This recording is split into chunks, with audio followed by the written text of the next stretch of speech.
제가 이제 50대 초반으로 들어갔습니다. 한국 남성들이 50대 중년의 시작이라고 그러겠죠.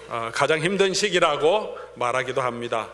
이제 부모님들도 이제 도움이 되는 것이 아니라 경제적으로도 계속 이제 지원을 해야 되고, 특별히 경제적인 보다도 몸이 많이 힘드셔서 돌보고 섬겨야 될 일이 참 많다는 거죠. 아프시니까 병원도 자주 가야 되고, 이렇게 돌보는 일이 쉽지 않습니다. 자녀들은 이제 대학 들어가면 대학 자금이 엄청납니다. 지금 우리 50대 우리 가정들이 참 아이들 대학 학비 내느라고 아마 되게 수고하고 계실 겁니다. 빚도 집니다. 졸업 후에 또 결혼을 시켜야 합니다. 이전보다도 들어가는 돈의 단위가 완전히 다르죠. 책임을 져야 합니다. 직장 생활에서도 더 잘 나가기보다는 이제는 압력이 있죠. 이제 밑에 자라오는 젊은 세대에 있고 눈치도 보이고, 사업하는 분들도 마찬가지로 이제 급격하게 변하는 이 사회 환경 또 유통 구조 안에서 새로운 아이디어를 찾아서 나가는 게 버거울 수 있습니다. 이미 올 제너레이션이 되어 있기 때문이죠. 그런데 몸도 예전과 같지 않습니다. 혹시 좀 몸이 좀 불편하면 혹시 또 큰 병은 아닐까 그런 걱정이 되어서 선뜻 병원에 가는 게 두려운 마음이 먼저 드는 것이 이 시기에 우리의 마음이 아닌가 생각합니다. 그보다도 가장 힘든 것은 이제는 인생의 거의 절반 이상 지나고 마지막으로 가고 있는데 내가 뭘 했는가? 미국에 와서 나름대로 노력했는데 집 한 채도 없이, 페이된 집 한 채도 없이 앞으로 미래에 대한 걱정, 그것보다도 무엇을 했는가?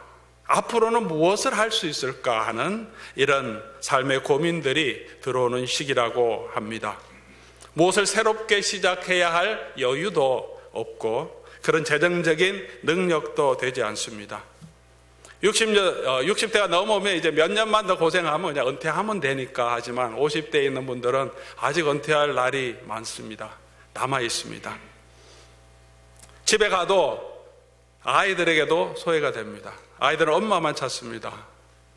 아내는 왜 점점 더 거칠어지는지, 도세해지는지.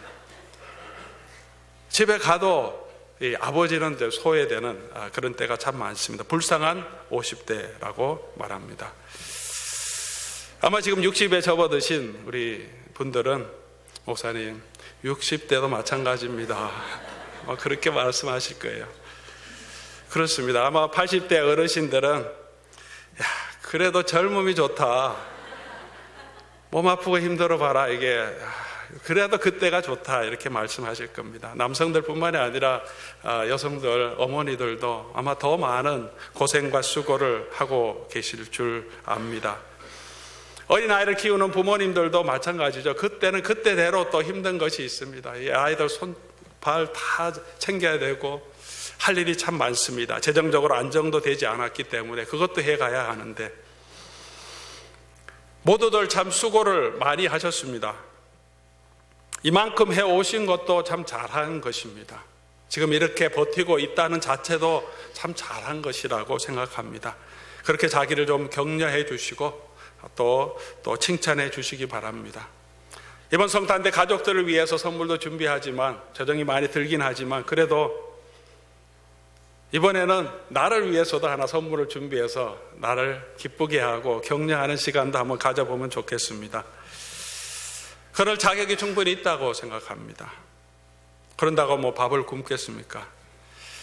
제가 드리고 싶은 말씀은 인생의 어느 순간에나 어느 단계에나 우리 사는 인생이 그렇게 쉽지는 않다는 것을 말씀드립니다. 만만치 않습니다. 그런데 우리 믿음의 사람들은, 예수를 믿는 사람은 그것에 더해서 또 믿음대로 사는 이것도 우리에게 때로는 많은 부담이 될 때가 있습니다. 시대의 조류를 따라 살면 괜찮은데 그래도 좀 마음이 덜 편할 텐데 그래도 주일마다 자꾸 목사가 세상을 따라가지 마세요, 섬기십시오, 용서하십시오, 사랑하십시오 뭐 이런 얘기를 계속 주니까 또 그렇게 해야 되겠는데, 알기는 아는데 예수님을 우리가 체험해서 아는데 또 그대로 사는 게 쉽지 않지 않습니까?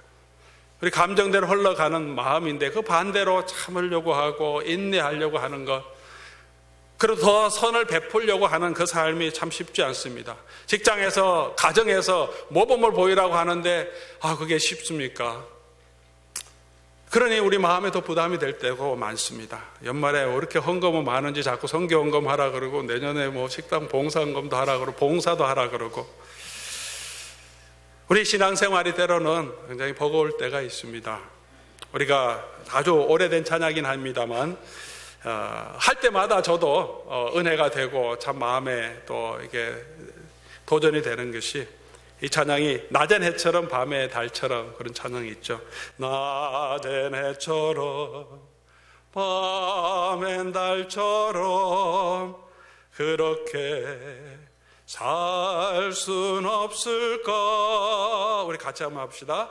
욕심도 없이 얻은 세상 비추어 온전히 남을 위해 살듯이 나의 일생에 꿈이 있다면 이 땅의 빛과 소금 되어 가난한 영혼 지친 영혼을 주님께 인도하고픈데 나의 욕심이 나의 못난 자가 언제나 커다란 짐되어 발을 짓눌러 마음을 공곡해 하니 예수여 나를 도와주소서.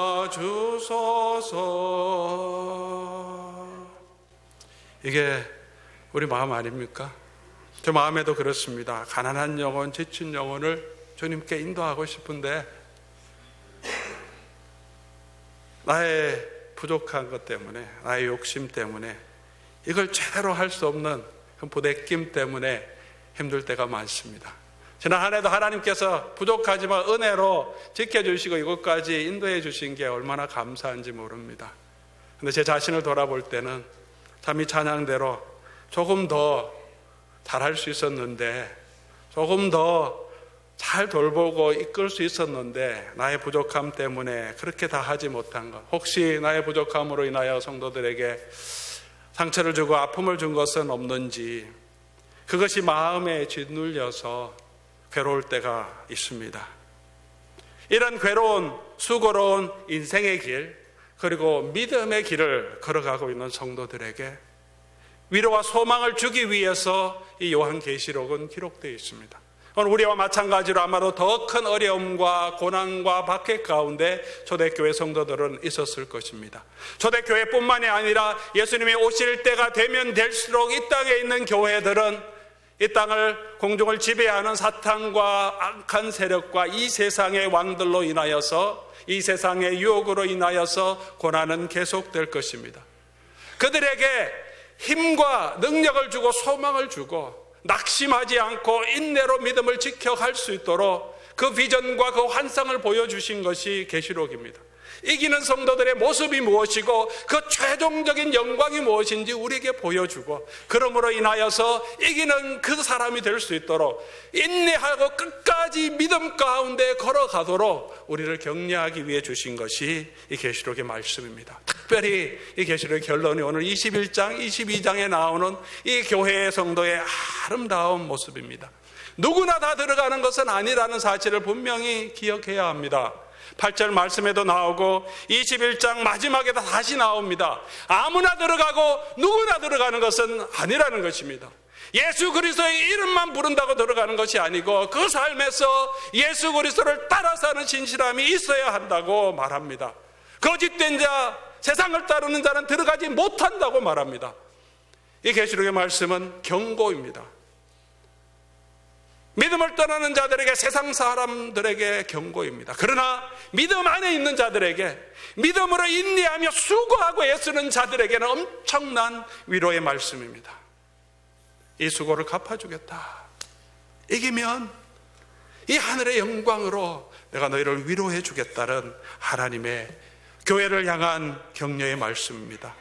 오늘 우리가 읽었던 본문을 통하여서 이 영광스러운 교회의 모습이 무엇인지 세 가지를 함께 살펴보면서 오늘 저와 여러분이 이것을 바라봄으로 이 믿음의 경주를 끝까지 감당할 수 있는 그런 힘과 소망을 얻을 수 있기를 주님의 이름으로 간절히 소원합니다.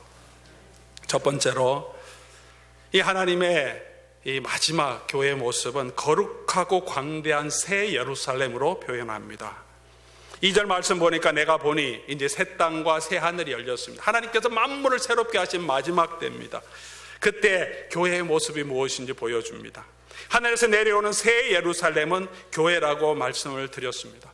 계시록 3장 12절 말씀 보면 이기는 그에게는, 빌라델비아 교회에게 주시는 말씀이었습니다. 이기는 그에게는 성전의 기둥이 되게 하겠다. 이걸 문자적으로 그대로 해석하면 너무 이상하죠? 사람이 성전의 기둥이 돼버리면 돌이 된다는 말이면 그게 아니죠. 그 다음에 뒤에 가면 그 이기는 성도들이 새 예루살렘의 이름을 주겠다 말합니다. 이긴 성도들, 영광스러운 교회가 누구냐? 새 예루살렘. 이 하늘에서 내려오는 이 새 예루살렘이 교회의 영광스러운 모습이라는 것입니다. 얼마나 아름답습니까? 거룩한 성 예루살렘이라고 말합니다. 각종 귀한 보석으로 아름답게 장식한 거룩함입니다. 우리 이름이 거룩한 사람 아닙니까? 성도입니다. 성도. 저는 교인보다 성도란 말을 더 좋아합니다. 성도. 장로 목사보다 더 좋은 것이 성도 아닙니까? 근데 거룩한 물인데 이 땅에서 거룩한 삶을 잘 살아내지 못합니다. 이름은 있는데 우리 속에 죄의 유혹이 있고 실수도 얼마나 많습니까? 이기적인 마음도, 감정적인 이 생각들도 계속 우리를 휘몰아갑니다. 노력하고 애쓰지만 여전히, 물론 선한 부분도 있는데 여전히 잘못된 부분. 하나님의 군대로 비유하다면 전쟁에 참여했는데 이리저리 부상을 입고 지치고 피곤해서 쓰러져 있는 그런 모습으로 우리 자신이 보일 때가 많습니다. 사랑하는 성도 여러분, 여러분의 모습은 어떻습니까? 근데 우리의 마지막 모습은 이 하늘에서 내려오는 거룩한 성 예루살렘처럼 이렇게 거룩하게, 이렇게 광대하게, 이렇게 영광스럽게 존귀하게 만들어 주신다고 약속해 주셨습니다. 그것이 우리의 영적인 실체라고 보여주십니다. 이 성이 얼마나 크냐 하면 높이는 144 규빗이라고 말합니다. 지금으로 계산하면 770m, 30층 높이의 건물 정도 높은, 엄청난 높은 거죠. 성벽이 그렇다는 거죠. 작은 성도 높은데 그거보다 2-3배 더 높은, 끝을 알 수 없는, 아무도 침범하지 못하는 그런 영광스러운, 근데 그 벽이 얼마나 깨끗하면 귀한 보석으로 만들어져 있다. 존귀한 보석으로, 벽옥 같은 보석으로, 수정같이 아름답게 크고 광대한 성입니다. 거룩하고 깨끗한 성입니다. 우리의 모습입니다. 이 땅에서 우리가 살아갈 때 여러분 거울 보시면서 거울아 너 누가 제일 예쁘냐 그러면서 자기가 그렇게 제일 예쁘다고 생각하시는 분이 계실지 모르겠습니다만 세상에서 우리의 모습이 그렇게 아름답지 않습니다. 젊을 때는 젊음으로 아름답지만 나이가 들어갈수록 아무리 바르더라도 아무리 피더라도 우리 피부는 점점 노화될 수밖에 없습니다. 미국 땅에 살면서 다른 인종들을 봅니다. 지난번에 우리 네이팍 총회할 때도 대부분이 개혁 장로교회 교단들이, 미국 교단들이 이 스코틀랜드, 북유럽, 네덜란드, 그리고 저먼 이런 데서 오는 분들이니까 얼마나 기골이 장대한지 사람들이, 저희가 서 있어 물론 조그만 분도 몇 분 계셨지만 그런 미국 사람들 앞에 서면 그냥 주눅이 좀 들죠. 덩치가 이미 훨씬 크니까. 흑인들 앞에 서면 어떻습니까? 운동할 때도 흑인들이 얼마나 잘합니까? 잘 뛰고 높이 뛰고 운동신경도 얼마나 좋습니까? 그런 육체적으로 이렇게 건강하고 참 이렇게 아름다운 사람들 앞에 서면 좀 위축이 되죠. TV 연예인들, 멋있는 연예인들, 또 이렇게 여인이든 남자든 이렇게 그 앞에 서면 나의 모습이 좀 부족해 보일 때가 있습니다. 근데 우리의 모습은 우리 영적인 실체는 이 거룩한 성 예루살렘 같이 그렇게 광대하고 그렇게 빛나고 그렇게 영광스럽고, 지금 우리가 우리의 죄의 소욕 때문에 이렇게 고생하고 이렇게 스트러글하고 여전히 죄의 모습들이 나타나지만, 그때는 하나님께서 완전하게 깨끗하게 해주셔서 더 이상 그런 부대낌 없이 영광스럽게 하나님 앞에 서게 하신다는 것입니다. 조금만 있으면 이 모습이 저와 여러분이 보일 수 있도록, 예수를 믿지 않는 사람들도 볼 수 있도록 저와 여러분을 변화시켜 줍니다. 이 모습이 아니고, 이 육체의 모습이 아니라 부활한 우리의 성도의 모습은 예수 그리스도의 모습, 부활의 모습처럼 저와 여러분을 변화시켜 주십니다. 영광의 모습으로, 불멸의 모습으로 우리를 바꿔주신다고 말합니다. 그것을 표현할 수 없어서 이렇게 거룩한 성으로, 이렇게 보석으로 단장된 모습으로 보여주십니다. 나이가 드시면 여러분 더 좋은 화장품 써야 되고 우리를 더 아름답게 하기 위해서 보석으로 장식합니다. 그런데 이 마지막 이 새 예루살렘 자체가 보석이라는 겁니다. 장식할 필요도 없이 우리 사람 자체가 빛나고 귀한 보석으로 하나님께서 만들어 주신다고 하셨습니다. 사랑하는 성도 여러분, 이 세상에서 자꾸 우리가 가진 것 때문에, 우리 경력 때문에, 우리 지위, 학벌 때문에, 우리 외모 때문에 그런 것 자랑하거나 또는 그런 것 때문에 열받고 우리가 위축되지 말았으면 좋겠습니다. 승리할 우리의 영광스러운 우리의 본체를 바라보고 담대하게 당당하게 믿음으로 걸어가는 저와 여러분 될 수 있기를 소원합니다.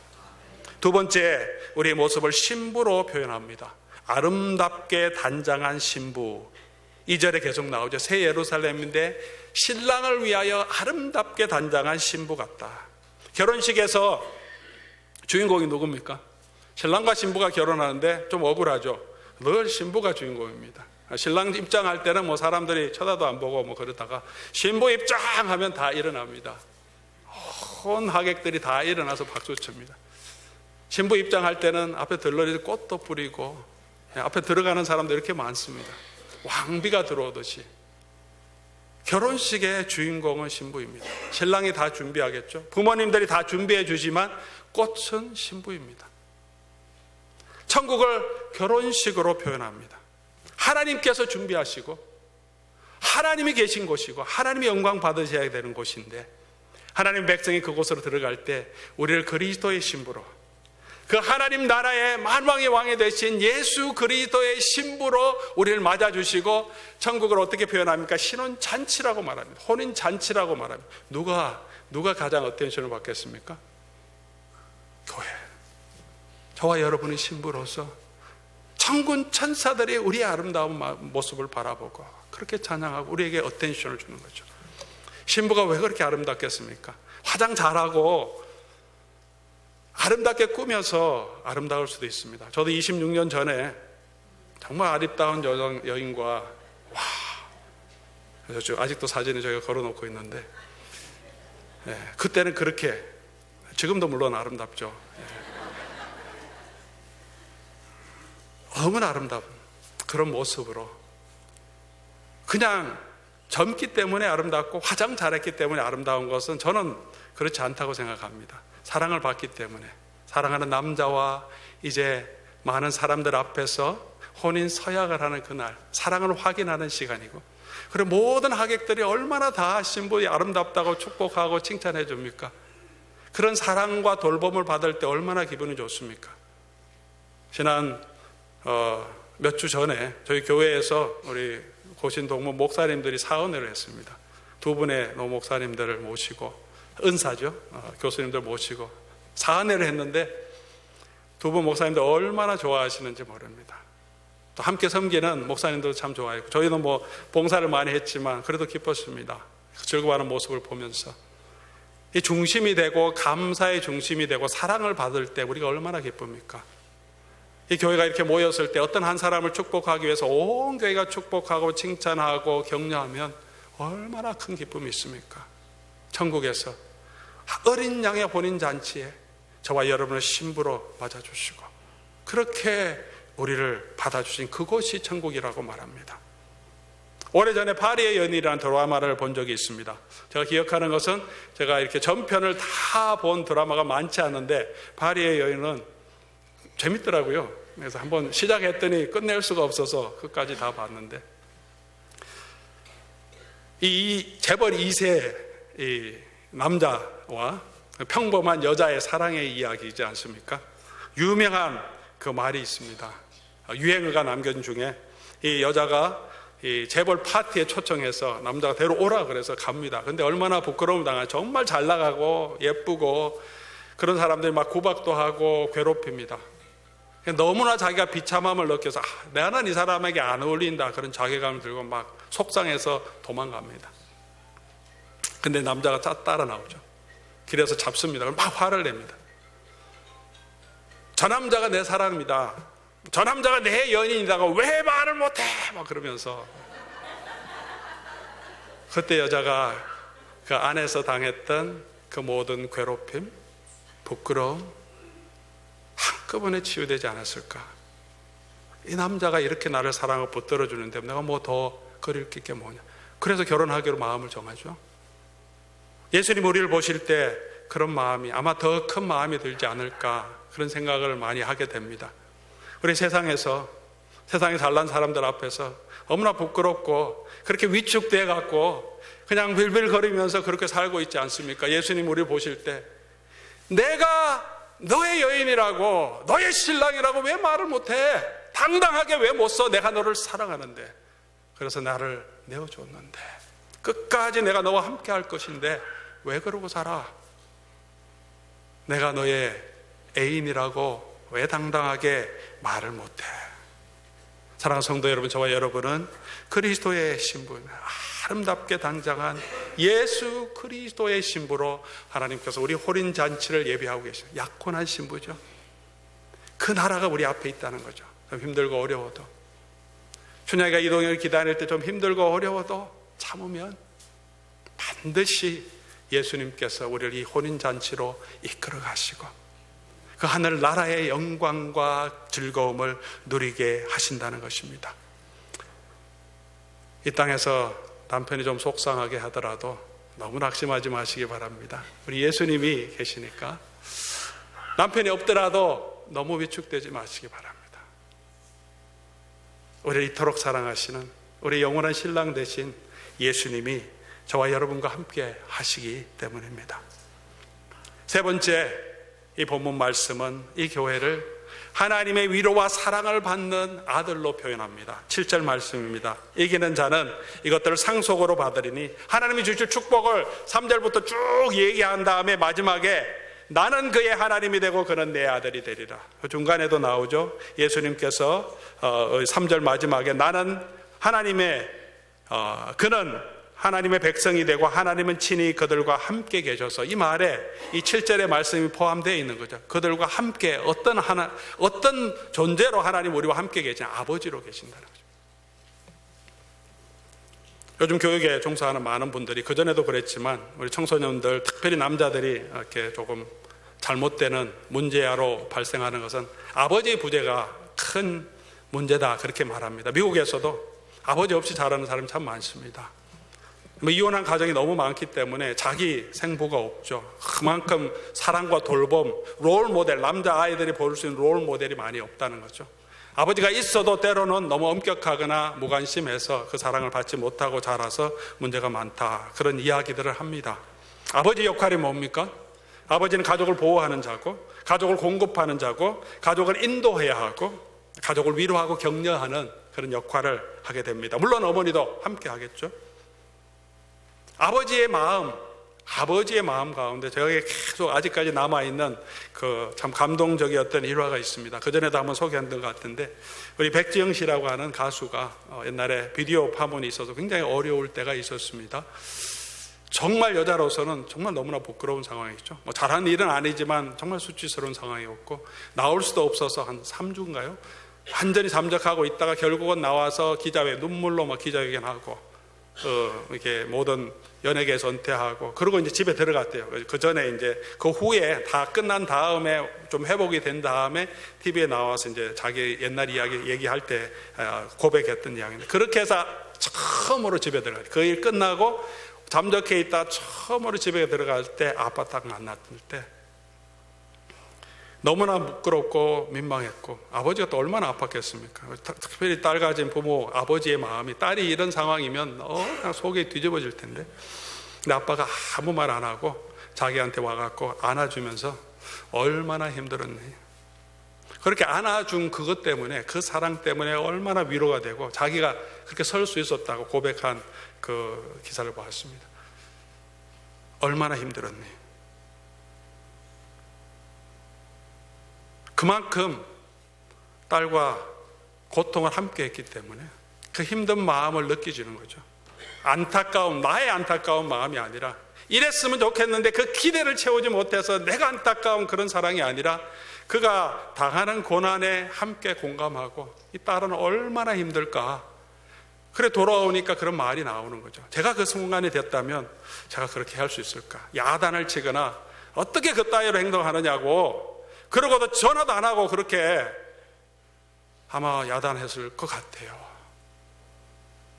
그렇게 하나님, 정말 우리 아버지, 정말 인자한 아버지는 그렇게 안아주십니다. 오늘 본문 말씀이 그 얘기 아닙니까?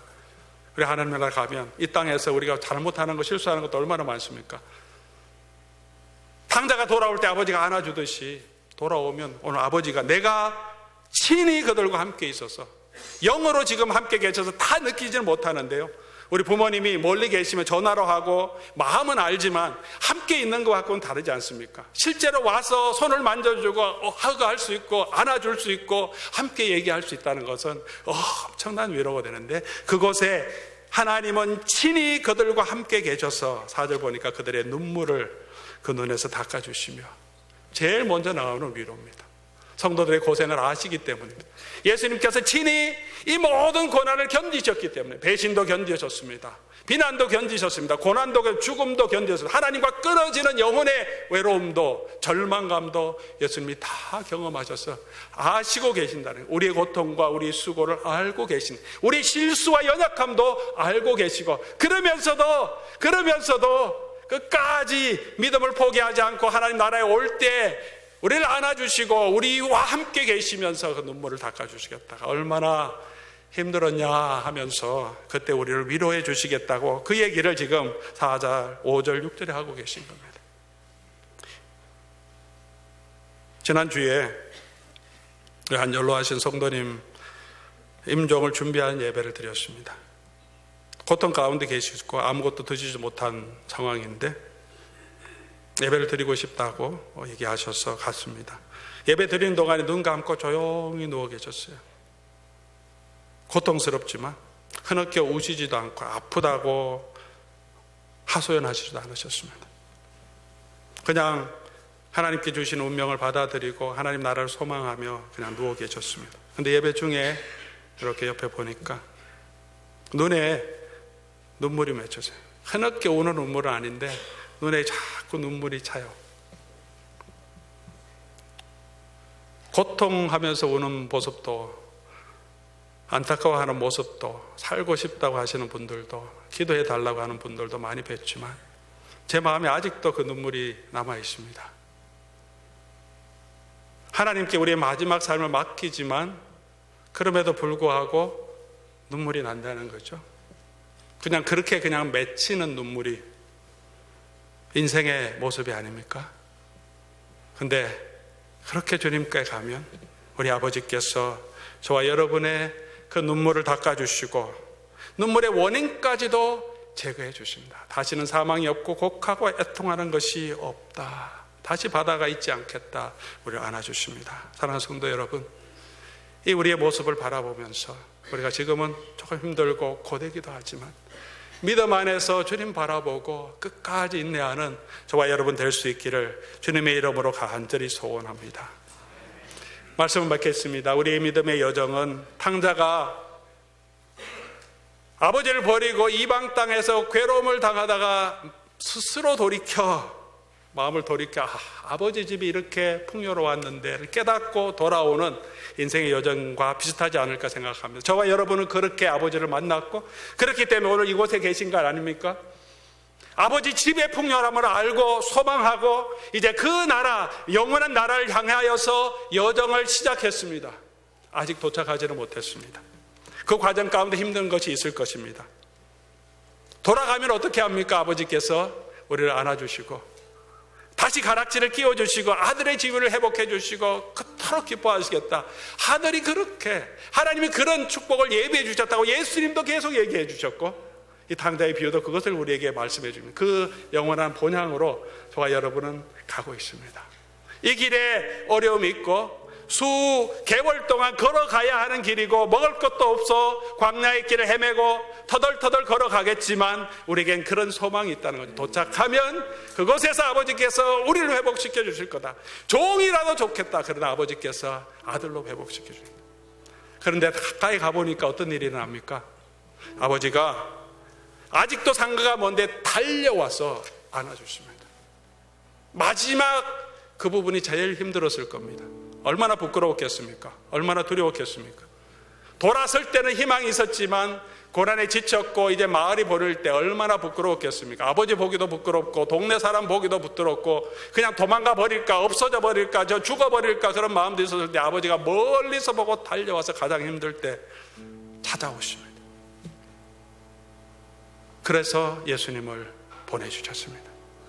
잃어버린 자를 찾아서 예수님께서, 하나님의 아들께서 이 땅으로 오셨습니다. 그것이 성탄의 의미입니다. 그리고 우리를 데리고 그 아버지의 잔치자리로 이끌어 가시기 위해서, 잃어버린 자를 찾기 위해서 예수님 오셨고, 지금 예수님이 저와 여러분과 함께 하십니다. 힘들고 어려운 우리 상황이 많습니다. 제가 어떻게 다 위로할 수도 없는 상황이 많습니다.